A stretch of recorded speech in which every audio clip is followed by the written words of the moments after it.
एक बात जो बातचीत के दौरान निकल कर सामने आई, प्रीति शेखर, मैं आपसे समझना चाहूंगा कि ये उप मुख्यमंत्री का इस तरह से सड़क पर आरजेडी के एमएलसी के साथ तू मैं करना, ये इसके लोग अलग अलग मायने निकाल रहे हैं। कुछ लोग कह रहे हैं झुंझलाहट में कर रहे थे और खुद उप मुख्यमंत्री हैं, खुद प्रशासन पे सवाल खड़े कर रहे हैं।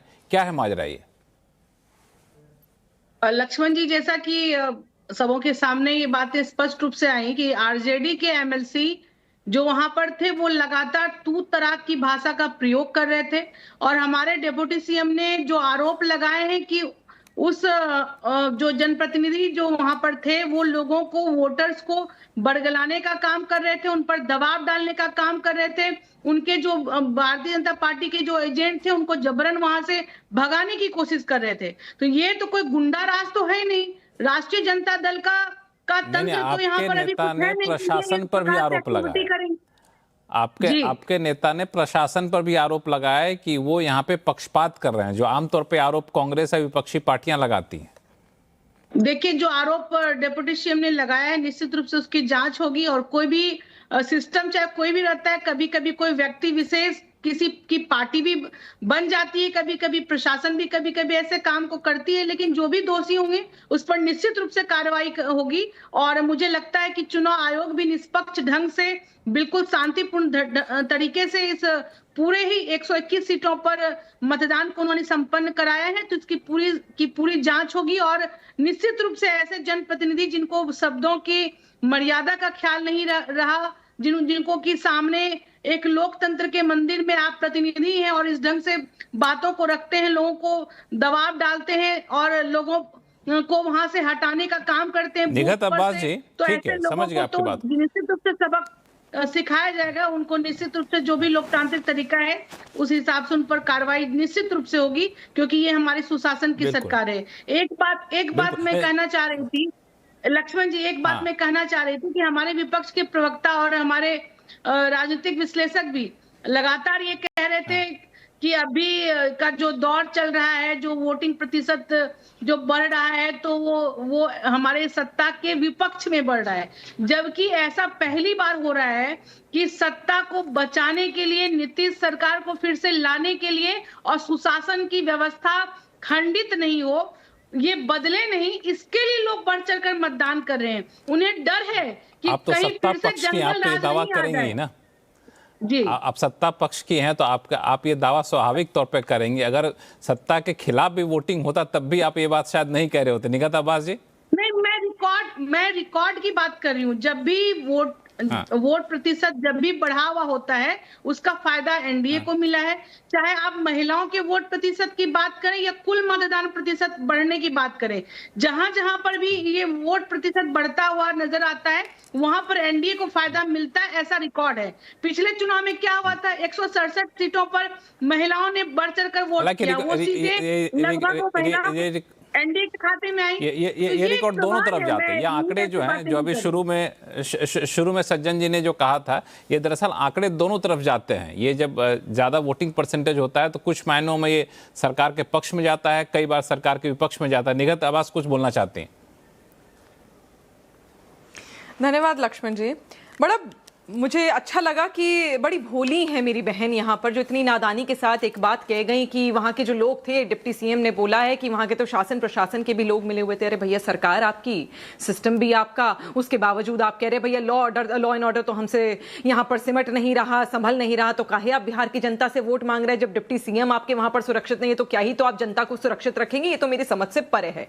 खैर, इन्होंने दो बात बोली कि अगर वोट ज्यादा पड़ता है तो हम लोग एनडीए की सरकार बनाती है, तो मैं भी कह रही हूं वोट ज्यादा पड़ता है मेरी बहन। एक महिला के नाम पर 22 वोट जब होते हैं, वो भी बाहर की आई हुई महिला, ब्राजीलियन महिला का चेहरा वहां पे लगा, चोरी करी हुई फोटो में 22 अगर वोट एक ही महिला के नाम पे होंगे, अलग अलग स्वीटी और सुनीता अलग अलग नाम से बनाएंगे, तो जाहिर सी बात है वोट आप ही के हित में ज्यादा पड़ेगा। एक एड्रेस पे अगर 1700 लोग वहां पर रजिस्टर्ड होंगे तो जाहिर सी बात है आप ही के नाम का वोट बढ़ेगा। ये तो मैं कह रही हूं, इलेक्शन कमीशन को हम आपको कह ही रहे हैं। सरकार, आपकी सरकार इस बात को लेकर तो कटघरे में है। लगातार कांग्रेस पार्टी और विपक्ष इस पर आपके ऊपर प्रहार कर रहा है और आपसे सवाल पूछ रहा है, ना आप जवाब दे रहे हैं, ना इलेक्शन कमीशन, सब बगले जाग रहे हैं। लेकिन यहाँ पर अब बात हो रही है जनता की, क्योंकि महिलाओं की बात हुई, बड़ी डींगे हाँकते हैं ये टॉयलेट्स बना दी, क्योंकि अभी टॉयलेट्स की भी बात हुई थी, बड़ी डींगे हाँकते हैं ये टॉयलेट्स बना दिए। अरे मैं तो कह रही हूँ सैनिटेशन डिपार्टमेंट में 1600 करोड़ रुपए के जो आप उपले बना रहे हैं, मुझे बताइए कि वहां पर आप टॉयलेट्स क्यों नहीं बनाते घर घर? क्यों ऐसा कि हाईएस्ट ड्रॉप आउट जो है वो महिलाओं का, बेटियों का स्कूल से, इसलिए क्योंकि वहां पर टॉयलेट्स नहीं है। मुझे बताइए आप क्यों उपले बना रहे हैं? शिक्षा विभाग में 800 करोड़ रुपए आप लेकर क्यों घूम रहे हैं? आप क्यों इस्तेमाल करके वहां पे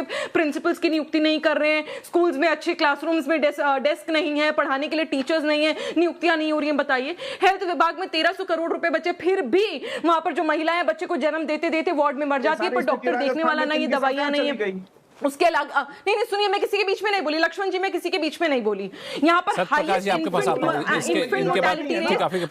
maternal mortality rate, Lakshman ji मैं किसी के बीच में नहीं बोलती, मैं आपसे आशा करती हूँ मेरे बीच में कोई नहीं बोलेगा।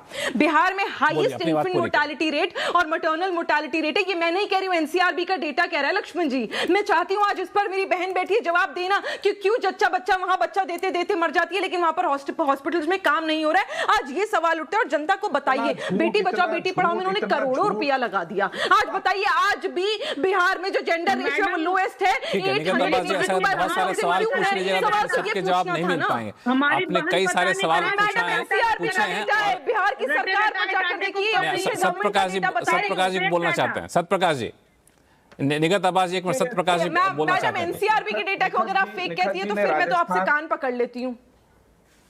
निखत जी राजस्थान, एक मिनट निगत आवाज सत्यप्रकाश जी को सुन। चिपका दिया हूँ। निखत जी राजस्थान गई थी, वहां का डेटा बिहार ला के चिपका। मुझे नहीं पता कि निखत जी को इस बात का एहसास है कि नहीं कि जब नरेंद्र मोदी जी की सरकार केंद्र में पहली बार बनी थी, उसने जनानी सुरक्षा एक योजना नहीं लाई। हुकुमदेव नारायण यादव सदन में बोल रहे थे, कह रहे थे अगर मेरी माँ को भी मिला होता तो शायद मैं बहुत स्वस्थ और सुंदर पैदा होता। नरेंद्र मोदी जी ने उन तमाम जच्चा बच्चा माताओं का ख्याल रखा। बिहार में जब सरकार बनी तो संस्थागत डिलीवरी के लिए नीतीश जी के प्रयासों से संस्थागत डिलीवरी बढ़ी। आयुष्मान भारत योजना कांग्रेस के बाप दादे के घर से नहीं आई थी देश में, कि हर गरीब को 5 लाख रुपए का इलाज कराने की सुविधा प्रदान की गई। सरकारी अस्पतालों में वैक्सीनेशन फ्री किया गया, कोविड के समय भी यह किया गया, और नॉर्मल जो वैक्सीनेशन होता है वो मुफ्त मिलता है। तो कुछ पता है नहीं, झूठ बोलने का। राहुल गांधी के स्कूल से एक इंस्टीट्यूट, अब झूठा स्कूल झूठा गांधी चला रहे हैं, कहीं झूठ बोलते रहो। कभी बैटरी चोरी हो गया, कभी वोट चोरी हो गया, तो दिमाग सबका बैटरी चोरी हो गया, मैं खरीद के लगवाऊंगा सबका, तो शायद प्रजातंत्र के मूल्यों में और प्रशासनिक सुधार जो नीतीश कुमार जी के राज में हुआ वो दिखेगा। इस बिहार में कभी भी बच्चियां स्कूल साइकिल पर चढ़ के नहीं जाती थी, नीतीश कुमार ने भेजा। महादलित आयोग बना के 25 दलित जातियों का कल्याण किया। पता नहीं है इनको निखत जी को, चूंकि कांग्रेस से भेजे गए हैं, निखत जी तो बोलना है। तो राजस्थान का निखत जी जवाब दे दीजिए, 15 सेकंड में फिर सज्जन जी के पास जाऊंगा। हरियाणा में चली गई, देश में सज्जन जी के पास जाऊंगा, झूठ बोलते जा रहे हैं, यही उनका सत्यप्रकाश जी। तो नीतीश कुमार जी के प्रयासों, उनके योजनाओं से मिले लाभ को बिहार की जनता जानती है। और नरेंद्र मोदी जी की सरकार ने जो गरीबों तक घर पहुंचाया, शौचालय पहुंचाया, सोलर एनर्जी पहुंचाया, विश्वकर्मा योजना में पैसा पहुंचाया, उसको भी देश समझता और जानता। बिहार पहला ऐसा राज्य बना जिसके गांव गांव घर घर में बिजली पहुंची। ठीक, निखत आवाज जी 15 सेकंड में सत्यप्रकाश जी का जवाब दीजिए, फिर सज्जन जी के पास जाऊंगा। लक्ष्मण जी ये रिपोर्ट है, ये वेरीफाइड रिपोर्ट एनसीआरबी के डेटा की है, जो मैं आपके साथ अलग से भी साझा कर दूंगी, क्योंकि मेरे पास अभी पेपर नहीं है। मेरे फोन में अलग अलग से मेरी बहन को, मेरे भाई को लिंक भेज दिया जाएगा। एनसीआरबी के डेटा को अगर आप झुठलाते तो आप अपनी सरकार को कटघरे में खड़ा करते हैं, क्योंकि मेरे पास डेटा मैं घर पे बैठकर नहीं बनाती है लक्ष्मण जी से या आपसे एनसीआरबी के डेटा पे सरकारी आंकड़े कह रहे हैं। भाई साहब कोई बता, आप जाकर देखिए एसडीजी इंडेक्स में बिहार का क्या हश्र है, आप जाकर देखिए विकास में अगर हम बात करेंगे तो हाईएस्ट लोएस्ट चारा घोटाले में सजा। नहीं देखिए, मैं इस प्रकार डिबेट मत करिए। इस प्रकार की सभ्य डिबेट नहीं होती, इन्हें चुप कराइए। मैं सत्यप्रकाश जी एक सुन लेते हैं, निगत आवाज जी को सुन लेते हैं। आपको शर्म नहीं आई कि जो नौकरी के बदले जमीन खा के पूरा लालू परिवार, इन्हें चुप कराइए। देखिए मैं ना तरीके से, सभ्य तरीके से डिबेट करना जानती हूँ, मैं बहुत अच्छे तरीके से डिबेट करना जानती हूँ। इन्हें बोलिए लक्ष्मण जी, ऐसा करता आप दोनों लोग शांत हो जाइए, ऐसा कर आप दोनों लोग शांत हो जाइए, फिर मैं आता हूँ, दोनों लोग पास आऊंगा।